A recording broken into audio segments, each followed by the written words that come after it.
Hola, cage fighting connoisseurs. This is KidNative@BloodyElbow.com. The blinds are drawn, the doors are locked.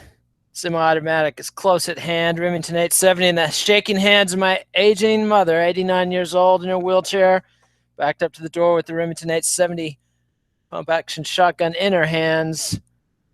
Because we got to talk, kids. Floyd Mayweather, Conor McGregor, Ariel Helwani himself, the dean of MMA journalism, has opened the floodgates and announced serious, real talks between the UFC, Conor McGregor, and Floyd Mayweather have begun. We are in the dreaded exploratory phase of the carny of all carns, the con of all cons, the squared circle, or is it a caged fight, boxing match, or ultimate fighting championship bout between Conor McGregor and Floyd Mayweather is being discussed as an actual reality. Yes. For months, Helwani has been saying this is ridiculous, even as the rumors piled up. And now he says it's real. We can talk about it. So I'm real and we talking about it. It's crazy time. Dana White offering McGregor and Mayweather $25 million each and willing to negotiate pay-per-view split. As Luke Thomas says, most fighters would think that was the offer of a lifetime. For Floyd Mayweather, it's downright insulting. He's used to taking 60% of the purse off the top. So they may be really talking about it, but they've got a long way to go, and we've got to figure out who needs it more, who's got more to gain, and who's got more to lose. My bet, if this fight happens, the UFC and WME IMG, the new owners, are going to be the ones making the concessions. Why? Because Floyd Mayweather doesn't need this fight. He's got plenty of money. He's retired. And he's used to getting 60%, 70% of the pie. WME IMG, on the other hand, they're broke. They're in debt. They borrowed billions with a B, to buy the UFC from Lorenzo and Frank Fertitta's company Zuffa. And now they've got to pay the bankers every quarter, whether they've got a hot pay-per-view or not. Fuck you, pay me, as they say in Goodfellas. So I predict they're the ones that are going to bend. It's a big bend for them to even be discussing this. And it tells you two things. One, Conor McGregor has incredible leverage, and this must be the fight he wants. There's just really there's no bigger fight in front of Conor McGregor or the UFC or Floyd Mayweather. The difference is Floyd Mayweather doesn't give a shit. He's already retired. He's already proven it. He's undefeated as a boxer. He doesn't care. UFC, on the other hand, they got bills to pay. Conor McGregor, he's building a legend. He wants to get bigger and bigger and bigger. So my prediction is either it doesn't happen at all, or the UFC bends and comes closer to meeting Floyd Mayweather's conditions. And then, the whole thing with this crazy town, it's awesome. This is what they should be doing.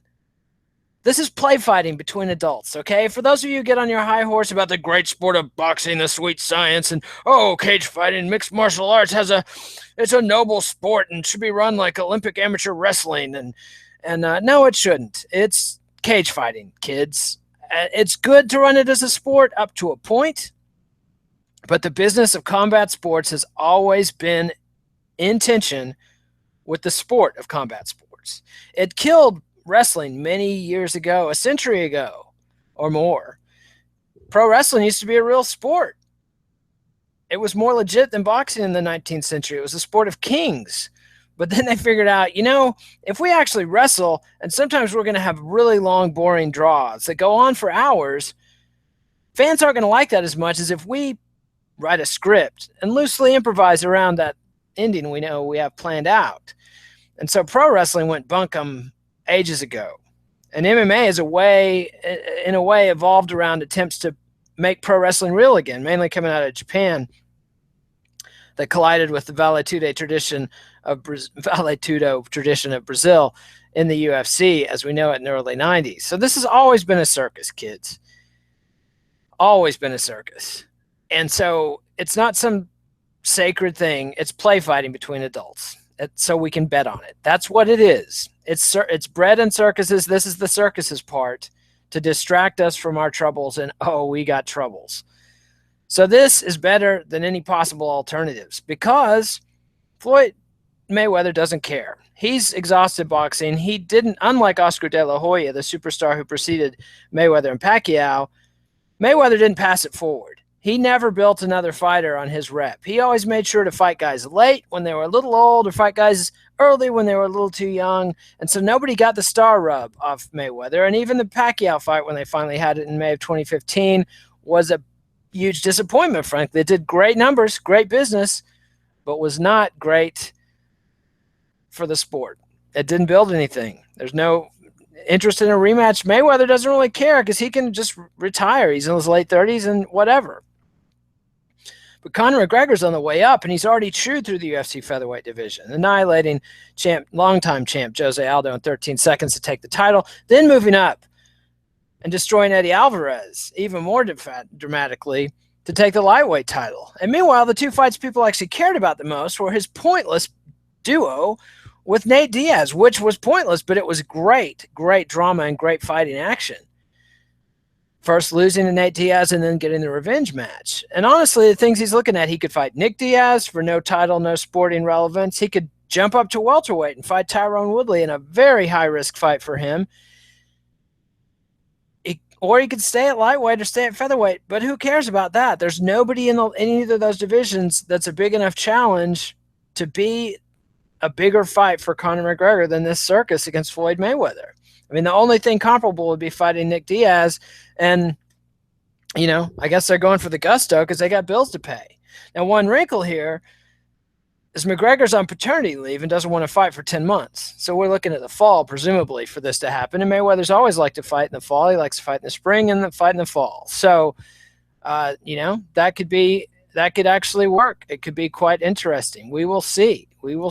And so, as the situation unfolds, of course, the MMA media is going to be all over this because this is, again, about clicks. It's about dollars. It's ultimately about pay-per-view buys. But for people like me who make money covering fight news, this is a godsend. This is manna from heaven because we're looking at literally a year where we have nothing on the horizon that's going to move the needle in a big way. After a 2016 that set records between the business news of the UFC sale and the pay-per-view success they've had with Conor McGregor and Ronda Rousey just rocking the house. And you'll note, one of the other the big pay-per-view of 2016 that didn't feature McGregor or Rousey was UFC 200, where they resurrected Brock Lesnar's MMA career and brought him in. And it was not as big a thing as the pay-per-views that featured Conor McGregor and Ronda Rousey this year. And that tells you what people want is entertainment. What people want is headliners. These super stacked cards the UFC tried going with didn't make any difference. Fans have voted with their dollars. They want the big headlining fight. And Mayweather and McGregor is a perfect fight for the age of Trump. It's all hype and bullshit, and people are going to be talking about it. People are going to be bitching about it. People are going to be angry about it. And that's part of the fun. That's part of what makes it compelling, is you're going to have a ton of pundits and fans complaining and bitching and saying this fight shouldn't even be happening. So it's magic, kiddies. This is what you want. This is what you get. We'll see if we get it. But what, from my perspective, is great for weeks or months, we're going to be getting to talk about whether or not this fight is going to happen. We'll bring you the blow-by-blow of the negotiations, et cetera, et cetera. And it's looking like Dana White's offering the $25 million for a boxing match. So they're already moving towards Floyd. I predict they'll continue to move towards Floyd's position. Anyway, we'll be bringing the blow-by-blow and seeing as it develops. If the fight happens, awesome. If it doesn't, hey, click, click, click, friends. So that's it. Short one from the bunker. Going into today, I was like, I don't think I'll do a bunker because there's really nothing that's jazzing me to talk about it, and I've got to be jazzed to do this show. And now here they come. Manna from heaven. A little MMA bunker for you, courtesy of Ariel Helwani, who broke the news that Conor McGregor and Floyd Mayweather and the UFC are in negotiations to put on Mayweather versus McGregor in a boxing ring. So stay tuned. We'll keep you updated. Adios, MMA aficionados. This is Kid Nate. We're having a bit of trouble with our iTunes feed. Something's wrong with our RSS feed. It's not getting to iTunes. We'll be rectifying that as soon as possible. In the meantime, you can go to SoundCloud/MMA Nation and get the podcast version. Subscribe to MMANation.com on YouTube. Follow me on Twitter @KidNate. Follow Bloody Elbow on Twitter @BloodyElbow. Read BloodyElbow.com and stay up to date on all the who and the ha and the adios MMA aficionados. We'll see you next time.